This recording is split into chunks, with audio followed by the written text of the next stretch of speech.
Good evening, everyone. We'd like to thank everyone for joining us on this evening, whether you are in person or part of our online audience. Hello, online audience.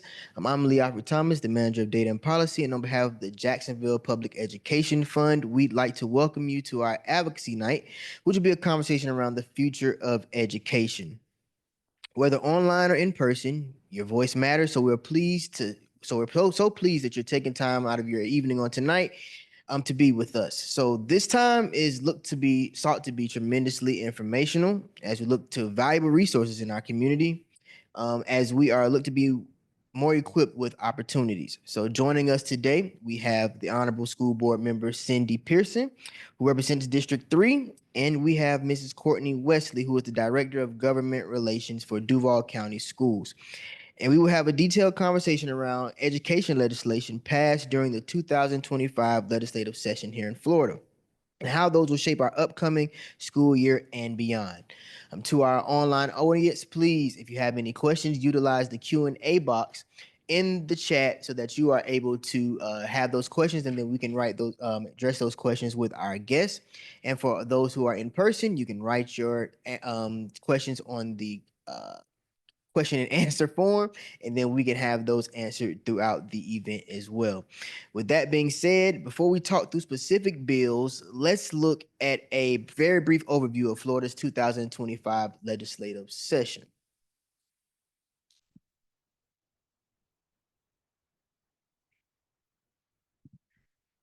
All right. Florida's legislature brought the 2025 legislative session to a close after what seems like the heat on today, 105 days, one of the longest in recent history. This session saw 1,989 proposed pieces of legislation introduced between both houses. However, 262 passed through both chambers completely. And as far as the budget goes, move on to the next slide. A $115.1 billion budget was passed on June 16th at 11:30 p.m. Yes, and I'm pretty sure along with our guests, was up at 11:30 p.m. when they agreed on that budget. Governor DeSantis approved a record $15.9 billion in funding for K through 12 public schools, which included an increase in $9,130 in per student funding, with the Florida Education Finance Program receiving $22.8 billion. Teacher salaries saw an allocation of $101 million, and a great thing due to advocacy and advocating for certain programs like dual enrollment, AP, IB, ACE, and CTE maintain their funding. So now, with that overview being said, and my guests can go back and always correct me if I'm wrong, but we'll keep moving forward to our specific bills. And with that being said, I will give it over to Mrs. Courtney Wesley, which I believe this certain bill is a win, especially for a lot of counties across the state. Oh my goodness, school start times. And I know Board Member Pearson has a lot to say about this. This was a huge win for us. The original bill was passed in 23 during that legislative session. The Speaker of the House was a real champion of this bill, and we understand that students need a ample amount of sleep. But there were a lot of unintended consequences behind this bill. So this session, the legislature saw fit to make some provisions to allow school districts who would be impacted negatively to submit a form, a report saying how the impacts would impact the district. For a district our size, transportation, think about the buses. We'd either have to have a bus schedule where we're all on I-95 at one time, or, we'd seeing scenarios play out where the younger students would be at home while the older students, like say you have a child in elementary school and a child in high school or middle, coming home much later. So this was a huge win, and I know you have some people to thank as well for this, Board Member Pearson. Yes, this was a 3-year project.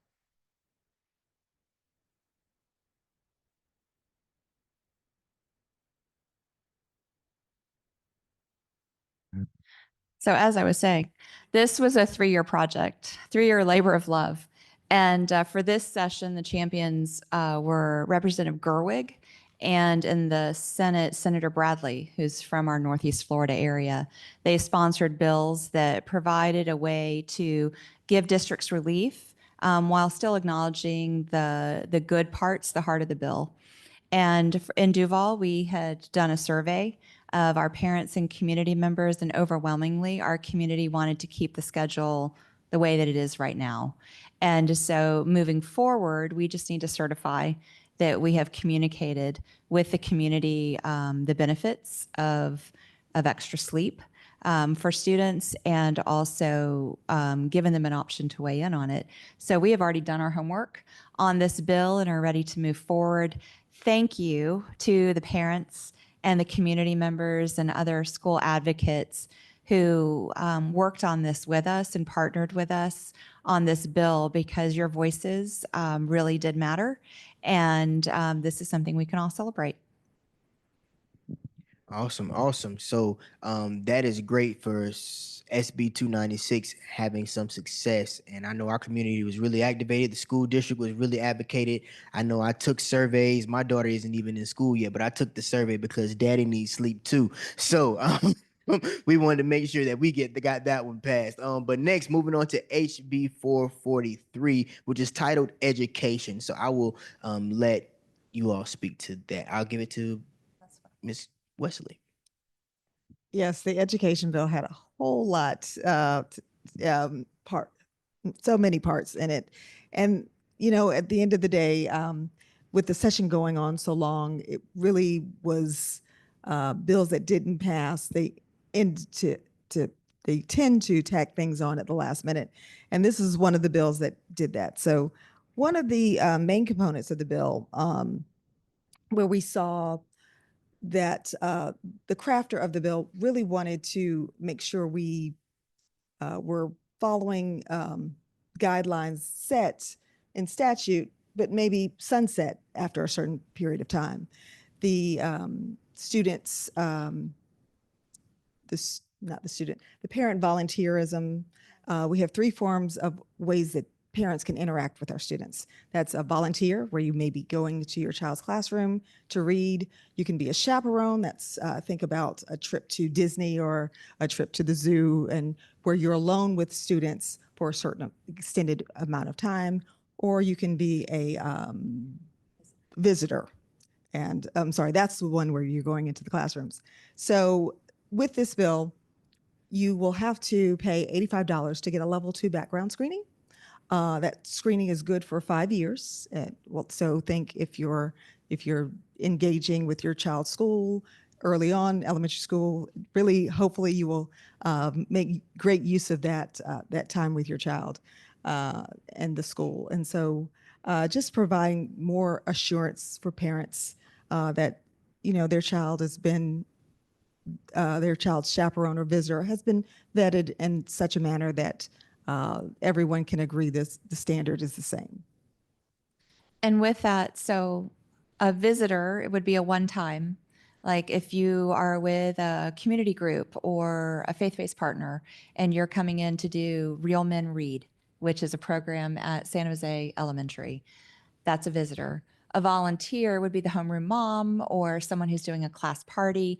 The chaperone is someone who's going to be interacting with students outside of the direct supervision of a staff member. And it's the chaperone category that needs to do the level 2 screening. So parents can go on through their Focus portal account and start the volunteer screening, which we have had for a very long time. And that's free and it's good for 2 years. And then if you want to bump up to the chaperone level, then there are instructions for you to bump up to the chaperone level. And the feedback that I'm hearing from parents is, while they're not thrilled with paying the $75 to $85, it has been an easy process to do the fingerprinting, and they've been pleasantly surprised by how easy the process was. So visitor, I'm good, don't have to pay. But chaperone, I have to go get a level 2 background screening, and that's $85. I'm hearing between 75 and 85. 75 and 85, and that clears me for 5 years. Awesome. All right. Well, we got that covered. So HB 443 covers that. And next we can move on to SB 994, which is driver's license education requirements. So for this bill, your bottom line for anybody who's has a child going through driver's education, now that is a requirement to get a driver's license in Florida. So sign your child up for driver's education so they can be ready to take the driving part of the test when they go to the local DMV. But driver's education is now required. That's a simple one. All right. But important. Important, yes, because it wasn't required back It's simple and it's not though, because unless they have changed this, you have to have had your learner's permit for a year before you can stand or sit for your driver's test. So there is some logistical concerns for parents and students. There's some online classes that they have to take before they can do the driver's ed or get their learner's permit. And then it's a year from there, once they've had driver's ed, that they have to wait until they can drive. So if you really want that license on your birthday, then you need to get the learner's permit and have everything ready to go and get your appointment, get that learner's permit on your birthday. Otherwise, you may be waiting 2-3 weeks or a month or longer for that driver's license. And so again, there is some planning involved. Great point. There is planning involved. And this is to speak to the students. So if you're 21, 22 and don't have your driver's license, you're not coming back to Duval County Public Schools to take driver's ed. This is only for people who are 15 and older to start that process. So take the driver's ed course before you get your permit. Exactly. That's a good way to put it. Let's do it like that. Take it before you get your permit, so you'll be ready to go on your 18th or 17th birthday. All right, perfect. So we've gotten through that. So next we're gonna have SB 1470, and I heard us talking a little bit about this in the corner before we started. So I'm gonna give this one to Board Member Pearson. How we're gonna address what changes did we see here for SB 1470? I'll cover some, and then Miss Wesley might want to fill in the rest. But I'll talk about the part that I'm excited about. I am excited about and understand the importance of student safety and appreciate all that our legislators have done over the past several sessions to make sure that our students are safe. I still have a student in DCPS, and I am very invested in her arriving to school safely, being at school, and coming home safely. So I get that. But with the bill that they passed a session ago, there were, I think, some unintended consequences. And so as school districts received the guidance on the bill and started to implement it in conjunction with our school safety officers and departments, realized that there were some just kind of clunky logistical aspects of the bill. And so sought relief, and our legislators listened. Some had one-on-one experience. I remember listening to one of the committee week hearings, and a legislator who has children in public school shared his experience of trying to attend a meeting one evening at his child's school and not being able to get in the building because one of the requirements were that the doors be locked. And so I love that direct experience playing into it. And I love it when our legislators will listen and come out and visit schools and put eyes on what it is that we're trying to explain of what it looks like on the implementation level. And so we did get some relief from that bill.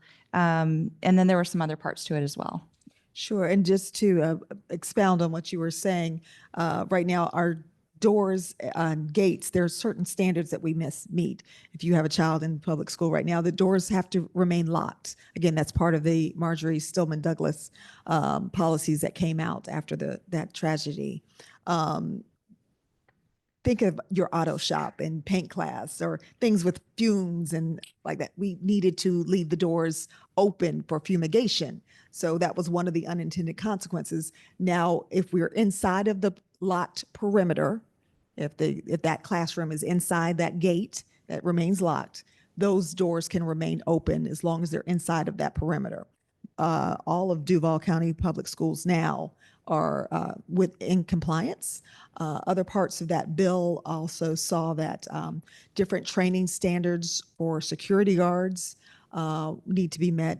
They have to have a certain gun permit license at all times. So, and mental health screenings and things like that, again, to make parents more assured that their child, when they're with their public schools, are with the most safe and vetted personnel as possible. That's good. Back then, when I was in school, we had PE teachers, being security too. So, not saying where that was, but I'm glad we're taking those great measures now. And now I don't want to date myself, so I won't say how long ago that was. So, moving on, that was great. SB 1470, SB 248, and I think we're gonna let Miss Wesley take this one first. All right, this one for all of our I'm losing my thoughts here. For all of our students who are not enrolled in a traditional public school, if they take virtual school, that's the word I was looking for, virtual school students, and also school students who are do a hybrid home education. I'm losing my words today. Home education. They can now participate in sports and extracurricular activity sports. So be the team or those extra sports like a flag football.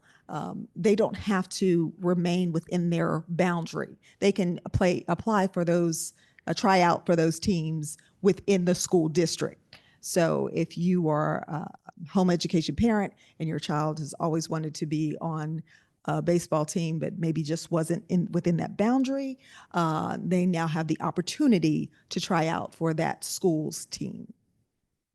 So this also applies to private school students who attend a private school that does not offer a sport. And so if you're at a private school and your school doesn't offer wrestling, you would have, for example, then you would have the opportunity to try out for a wrestling team at any public high school within Duval County, assuming that you're a Duval County resident. And I think it's important to note the distinction that they have the opportunity to try out. There is not necessarily the promise to play, but there is the opportunity to try out. And if someone is interested, the best place for them to start is with the athletic director at the school where they're interested. That athletic director can give the family information on tryout times, on the season. There is athletics paperwork required. There's an athletics physical. There's some other medical paperwork that a student has to do a physical and have that form filled in. And so there are timelines for all of that. So especially if someone is interested in one of the fall sports, which would be, let's see, swimming, golf, bowling, volleyball, cross country, football. I think I got them all.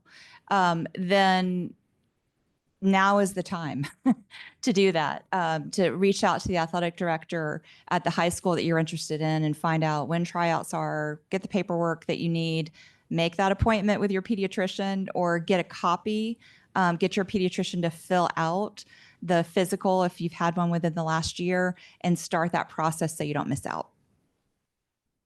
That's good. That's good stuff. That's a really good one. So next we have I know Sportman Pearson, we had some excitement talking to this with me not too long ago. It's SB 1070, which is electrocardiograms for student athletes, which is being called the Second Chance Act. So Sportman Pearson, talk a little bit with us about that.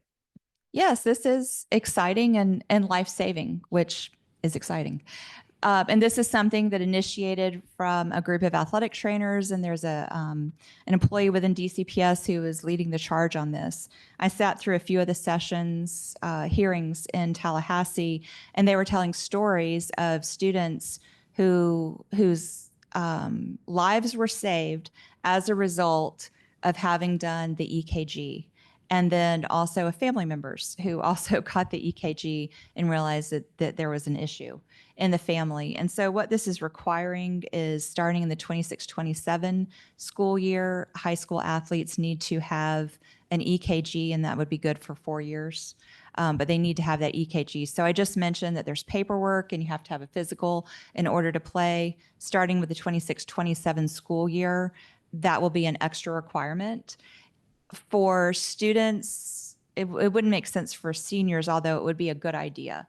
But for a junior, a sophomore, or a freshman, if they want to go ahead and do that now, it would count for the time as well that they're in. And let's see if I have any other notes. I think that's it.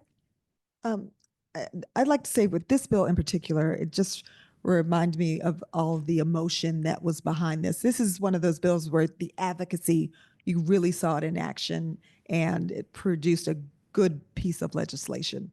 The family of a student who was saved from getting this test done was very passionate and wanted to make sure all of our students were as fortunate as their child was. And then we saw another family who just had lost a young lady in their family, and it just really makes you think that this is the power of advocacy. They saw an issue, they spoke with their legislature, and they got a solution. So don't think that your voice is discounted. They need to hear from you. This is a great opportunity, like you said, Bowman Pearson, to save more lives and things where we're not recognizing things through a simple physical. This could definitely bring some other things to light with some of our kids and things that underlying issues we may not know about moving forward. So that's a great one, and I'm happy to see that one go through. So next we have a big one. It's titled Education, but it's a lot that lies within it. So I'm gonna shoot this one over to Mrs. Wesley to talk about HB 1105. 1105, another one of those train bills that had a lot of parts and came down to the wire, really. For parents and young students getting ready to go back to school on the 11th of August, they should know that kindergarten through the 8th grade, they are not allowed to access their phones during the school day. There will be some rulemaking with our individual school boards, but this rule, I think, falls very much in line with what Duval County Public Schools already has in place. But those students cannot access their phone during the school day. So moms, dads, call the school. Don't try to call your young student. High schoolers, 9 through 12, they can access their phones during instructional time with the permission of the teacher. So again, if you want to get in touch with your student during the school day, best option is to go through, again, the school for that information. And that's really one of the main things we're trying to drive home to parents and students about. That's going to be different and will be an adjustment. And this is at no time during school hours. So again, the K through 8, no time during school hours. They on the bus, I think they'll be allowed to access their phone as they get ready to walk home or drive home or catch their ride home. They can access, but no time during the school day. And I'm guessing school districts will be able to, or will be the ones who have to find out what consequences come. Sure, in their student code of conduct. Mm-hmm. So everybody's going to be a little different. There are some guidelines, of course, but the student code of conduct will facilitate the actions if said child or student is caught using the phone, and I'm sure on a repeated basis. And K through 8, talk about an adjustment. That is going to be one. Yeah. You hear me? And that's shut off and put away in a backpack or a purse, zipped up, out of sight. That's for K8. Yeah, that's going to be an adjustment. So it's great so we can keep kids on track and focused in class and not on phones. Once again, not dating myself. I didn't have one when I was in school. So I don't know how that is, but it's going to be interesting to see how that works out. So HB 1105, and next we'll move on to another big one, SB 2510, which is titled Pre-Kindergarten through Grade 12 Education.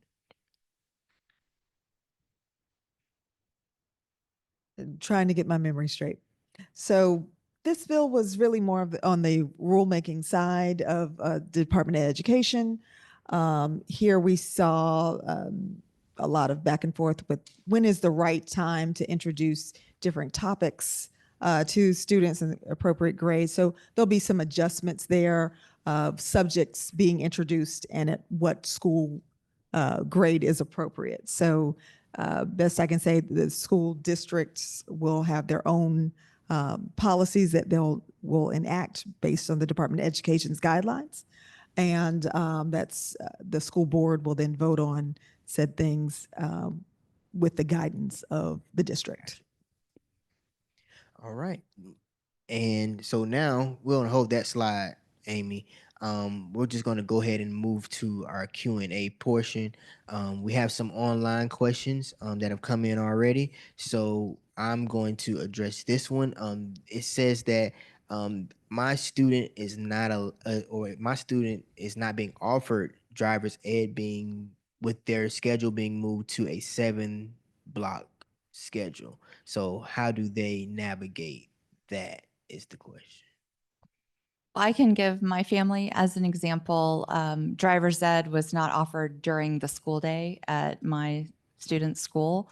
So one of my students did driver's ed over the summer, and that's offered through the community education program or through DCPS.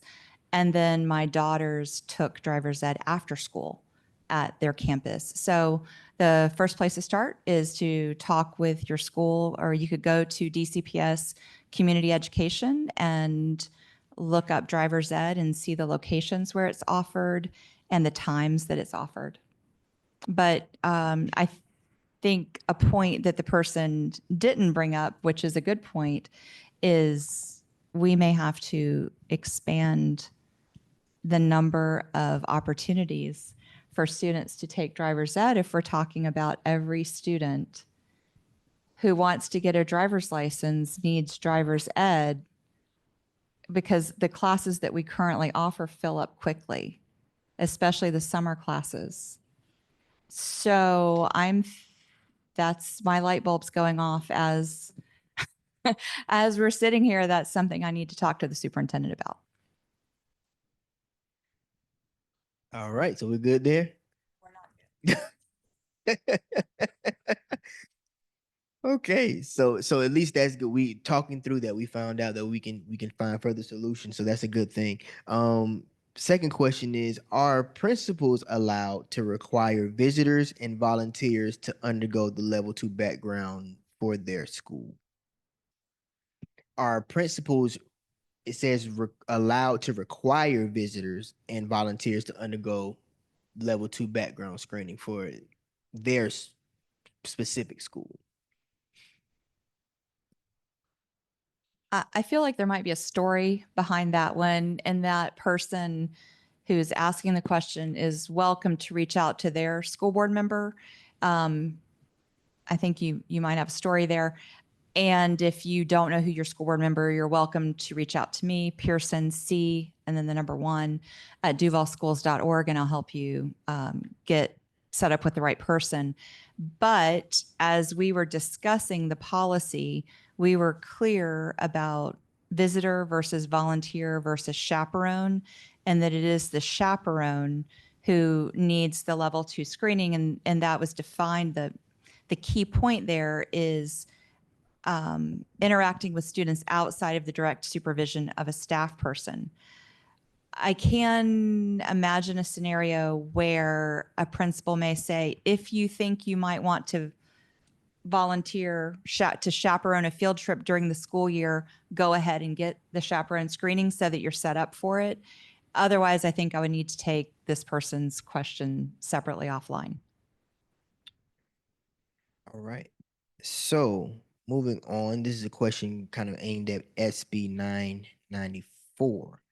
I think that's what it says on the question on the paper here. It said, is school attendance required for teenagers to maintain driver's license privileges? I was informed that it is possible for licenses to be suspended if a student is consistently absent. I'm trying to roll through my Rolodex. That doesn't pop out readily. I do know there was another bill addressing juvenile justice and directly speaks to chronic absenteeism. And so with that, would it affect the student in the classroom signing up to take the class? There may be something there, but I would be happy to research that more in depth and get back to you to respond to that person. But it doesn't, I don't remember anything directly speaking to that. And see, I think I do. Okay. So, but I would also need to So research. it because that does ring a bell for me, that there is a progression of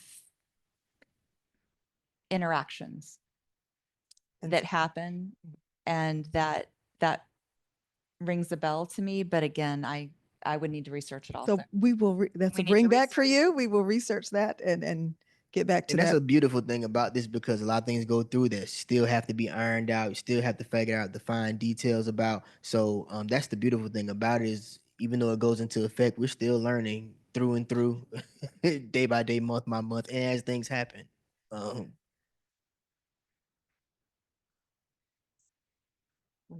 And that's what I was going to say. At this point, having followed bills through the session, sometimes I get confused with what was proposed versus what actually went through, because a lot of things are talked about that don't actually make it through. So, Okay. So we have another online question here, and it says, are DCPS employees who have a background check required to get an additional level 2 background check to chaperone their own children on field trips?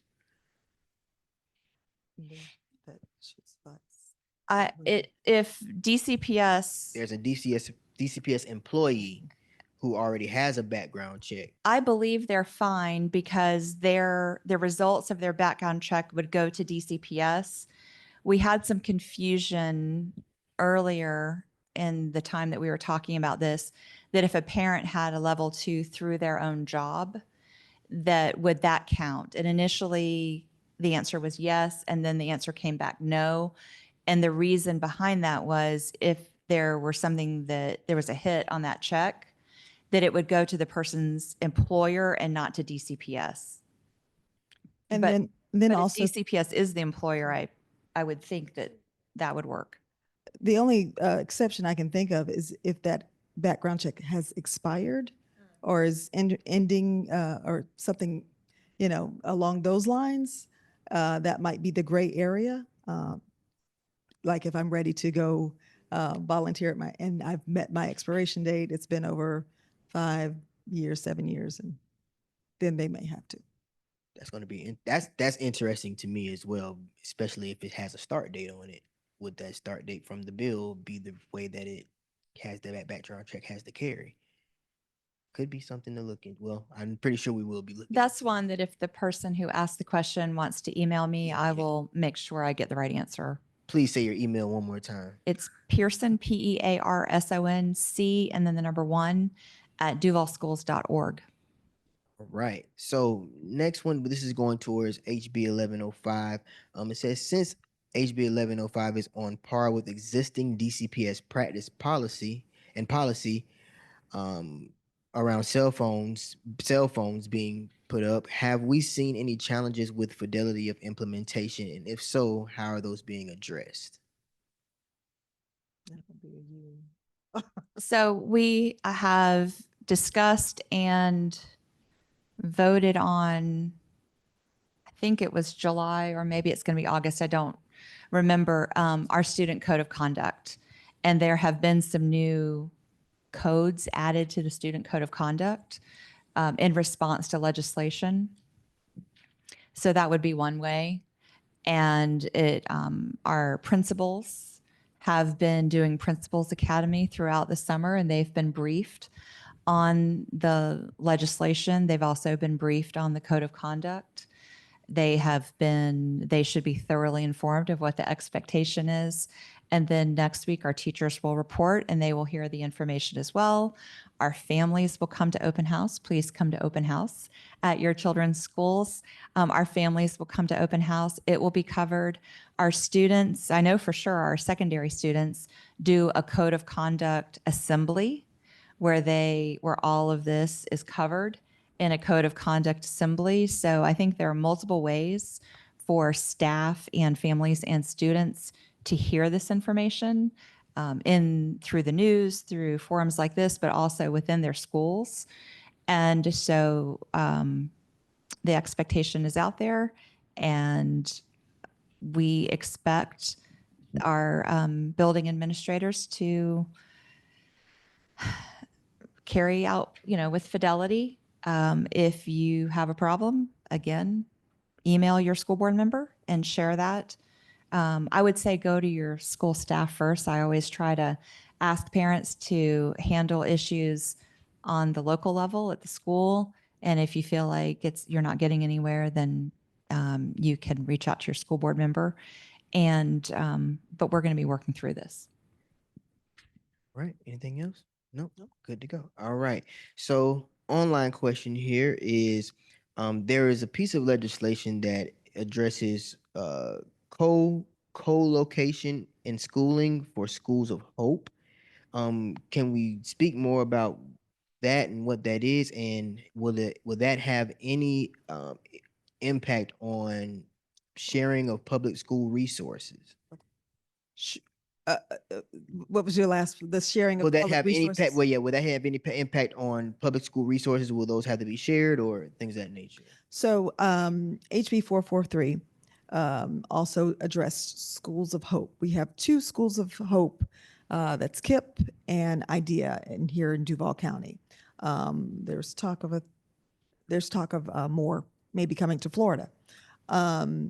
The bill says if you have a consistently low performing school, then a school of hope can co-locate. That means share the building and the resources at no cost to the school of hope, and instruct the students at that consistently low performing school on certain criteria. That would be a reading and a math criteria. And with your second part, would it have any impacts on Duval County Public Schools resources? It's basically sharing of the building. So the building is going to be operated standard normal practices. I don't see any, the same students would be already in the building. So I don't see a pull from funds to have these schools of hope operating within school. But fortunately, we don't fall within that criteria. We are an A-rated school district. And so as of today, we would not meet the criteria for those schools of hope coming to the district. There were some other, and this is one where there were so many bills related to property and charter schools and co-location floating around that there were some others out there that would have impacted, and it had to do with utilization of a school, or it had to do with a school grade. So those are things that we're continuing to watch because those would have affected some of our schools, or potentially would have affected. So we're continuing to watch those to see. And there are some I think, legitimate logistical concerns if you were to have two schools on one property, and specifically about security and compliance with safe schools legislation and entrance. How many official entrances to the school? Is each school going to have their own entrance? Is each school going to have their own security team? Who's responsible for what? So I think there are a lot of logistical concerns about that, but we'll continue to watch as legislation is proposed and continue to ask what I think are good questions and thoughtful questions, so that those can be addressed on the front end and not a year later. After a year of implementation, we'd love to have these things discussed and addressed on the front end. And if I heard Mrs. Wesley correctly, A are A districts exempt from Schools of Hope or having, well, I guess we have two of them, but are they exempt from them further coming in, or you say meet the requirements? So Consistently low performing school districts. gotcha. So since we're not in that category, that's why we would not see that happen here. But the bar is has been set, and we will keep meeting that standard. I think this is a great time to remind everyone that Duval County is an In a school district. Yes, district. yes, yes, absolutely, absolutely, and that's great. Shout out to the wonderful educators and teachers and students, of course, put in the hard work to make that happen. So we'll move on to 11:05 once again. It says this question says that they want you to kind of expound on this a little bit more. HB 1105 mentions that it allows the majority of parents to decide. Okay. They wanted, they Gotcha. decided I'm trying to read, but you know where just I'm going. Okay. charter school conversion. So within the bill also, if we were a consistently low performing district and a consistently low performing school, within the bill, it cites that 50% of the parents could attend a vote to decide if the public school could be converted to a charter school. In the past, teachers were a part of that vote equation. Teachers have been removed from that vote equation. It is now the parents. And during the vote, if 51% of the people in attendance at the vote vote to convert to charter school, the school could then be converted to charter school. In addition to that, another part of the same bill said that a municipality could convert to a job engine creating school, charter school. We are still waiting on language about specifically what that would mean. There are a lot of concepts and ideas about what a job engine creating charter school is, but not a definite answer yet. So I hope that answers the question. I didn't let you finish, but I knew where it was going. So if that wasn't at the heart of what you wanted to get to, No, that was it. I'm glad you caught me. All right, good. So I think I'm not sure if the audience has any other questions. I'm looking. I know we gave out one question card, but I think we're good. So I think we're going to round it off with this last question, and that is, what topics from the 2025 legislative session do you expect to return during the 2026 legislative session? Good. That is a good question. Topics such as, we're in a budget reducing kind of era, right? So more topics might be a reduction in spending. That's going to be a theme throughout, not just education. I've heard rumors that speak to school safety is always going to be one of those things that are going to be high on the list because we want to keep our students safe and our teachers and our employees safe. Other themes, it's hard, too soon to tell. Committee weeks start in October, and that is a good time when doing those early committee weeks, you kind of see what the trend's going to be. You want to follow the educational committees, and there are three really important ones that you want to: education workforce, appropriations is another big one, K through 12. So they will have them divided up between the college, but K through 12, of course. I just would not dare to guess at what is on the minds, but I think we're going to see a revisit. Definitely school safety is always going to be one. Reducing funding, not reducing funding, trimming where they see fat. That's going to be definitely one. It's a roller coaster, guys. Just never know what's going to happen. I think the other would be administrative efficiency is the other one that I was on a call today with Florida School Board Association. We were doing our wrap up of the legislative session. And I think that's one you can always count on administrative efficiency. I wanted to take a moment, though, before we wrap up to thank, well, it's to give some good news, but also to thank two of our legislators from the Duval delegation for their help. So this year, in addition to the budget, districts have an opportunity to apply for appropriations, and other organizations can do this as well. So Duval County had an idea related to workforce education that would be to create a mobile classroom for elementary students for career and technical education. And this would be a bus that JTA is providing that we will outfit as a mobile classroom to introduce STEM concepts. And we bring the field trip to the school, and it can park there for a few days or a week, depending on the size of the school and however the principal decides to use it. All of the first grade classes could go through, or all of the fourth grade classes could go through, and they could have an on-site field trip. Well, the cost for that we calculated was around $850,000. And Representative Duggan and Senator Davis were our champions for this. And after 3 years of trying to get this through, they were able to get it over the finish line, and the governor signed it. So we're really excited to be bringing this STEM traveling classroom to our elementary students in Duval County. And as soon as it's outfitted and ready to go, I know staff is already making plans for it, but as soon as it's outfitted and ready to go, I'm sure this is something that we'll put a press release out on, and hopefully our partners will help us show this as well. But that was nice. In the time that I've been on the board, I think this is the first appropriation that Duval County has gotten, and I'm hoping the trend will continue. And in the next session, we'll have another appropriation for something that's really useful and benefits the students in our county.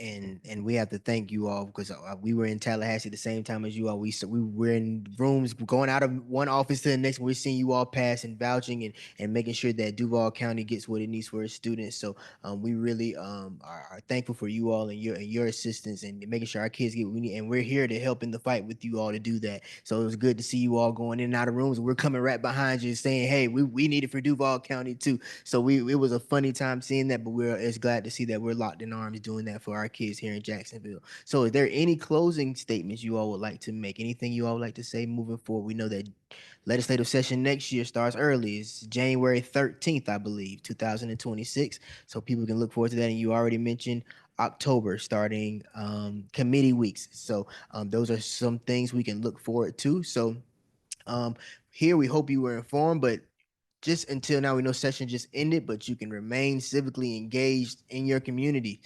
So we've heard some things that were talked about. So in your schools, some things that you're hearing that could impact your neighborhoods. Make sure you stay civically engaged, but you can still reach out to your state representatives, phone, email, letters, or even while they might not be in Tallahassee right now, they do have local offices, so you can still visit them from time to time, or if you see them out and about. And also inform others of the information that you continue to receive or that you've gotten tonight. So